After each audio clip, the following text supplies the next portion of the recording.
విద్యుత్ భద్రతా దినోత్సవంలో భాగంగా విద్యుత్ ప్రమాదాలపై వినియోగదారులకు అవగాహన కార్యక్రమాలు నిర్వహించారు. ఈ కార్యక్రమంలో రాధాకృష్ణ, ఏడీ వేణుగోపాల్ కృష్ణలు మాట్లాడుతూ ప్రధానమంత్రి సూర్యఘర్ యోజన పథకంలో భాగంగా రిజిస్ట్రేషన్ నమోదు చేసి అర్హులైన వారు ఈ పథకాన్ని వినియోగించుకోవాల్సిందిగా పేర్కొన్నారు. అలాగే కేంద్ర ప్రభుత్వం ప్రవేశపెట్టిన ఉచిత విద్యుత్ కార్యక్రమంలో మీటర్లు అమర్చి బల్బులు పంపిణీ చేశారు. ప్రతి ఒక్కరూ గృహాలకు కరెంటు కలిగి ఉండాలనే ఉద్దేశంతో ప్రవేశపెట్టినటువంటి ఈ కార్యక్రమం అర్హత ఉన్న ప్రతి ఒక్కరూ వినియోగించుకోవాలని ఆయన కోరారు.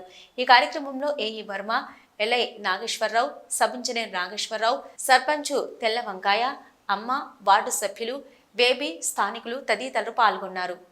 అందరికీ నమస్కారం. ఈరోజు రేగులగుంట గ్రామం బుట్టాయిగూడెం మండలానికి విద్యుత్ శాఖ అధికారులను మేము, అలాగే ఏడీ గారు, ఏఈ గారు, మా సిబ్బంది కూడా ఇక్కడ రావడం జరిగింది.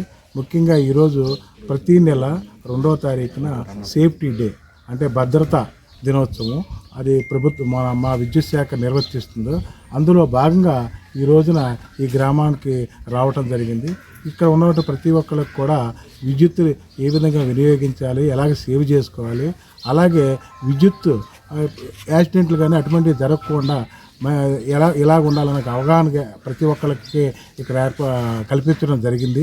వీళ్ళందరూ ఓపికగా మా విషయాలన్నీ కూడా వాళ్ళు తెలియపరిచే వాళ్ళకి తెలుసుకున్నారు. ముఖ్యంగా ఈ గ్రామంలో ప్రతి విద్యుత్ లేనటువంటి ఇల్లంటూ లేదు. పిఎం జన్మన్ పథకంలో పీవీటీజీ ప్రోగ్రాంలో ప్రతి ఇంటికి కూడా ఇక్కడ విద్యుత్ ఏర్పాటు చేయడం జరిగింది. ఆ విధంగా ఇప్పుడు ఈ రోజున మేము ఈ సర్పంచ్ గారికి సర్టిఫికేట్ కూడా అంటే ఈ గ్రామంలో ఏ ఒక్క సర్వీసు కూడా ఏ ఒక్క ఇంటికి కూడా కరెంటు లేదు అనే లేకుండా ఉన్నటువంటి ఒక సర్టిఫికేట్ను ప్రభుత్వాలు ఇవ్వటం వల్ల దాన్ని ఈరోజు ఆమెకు అందజేయడం జరిగింది.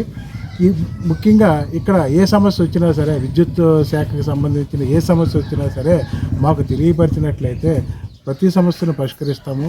అలాగే ఈ రోజున ఈ గ్రామానికి వచ్చి ప్రతి విషయాన్ని వీళ్ళతో మేము పాలు పంచుకోవడం జరిగింది. ఈ గ్రామంలో ఉన్నటువంటి ఏ సమస్యనైనా విద్యుత్ శాఖకు సంబంధించిన ఏ సమస్యనైనా మేము పరిష్కరిస్తామని మీ అందరి తరపున తెలియపరుస్తున్నాము.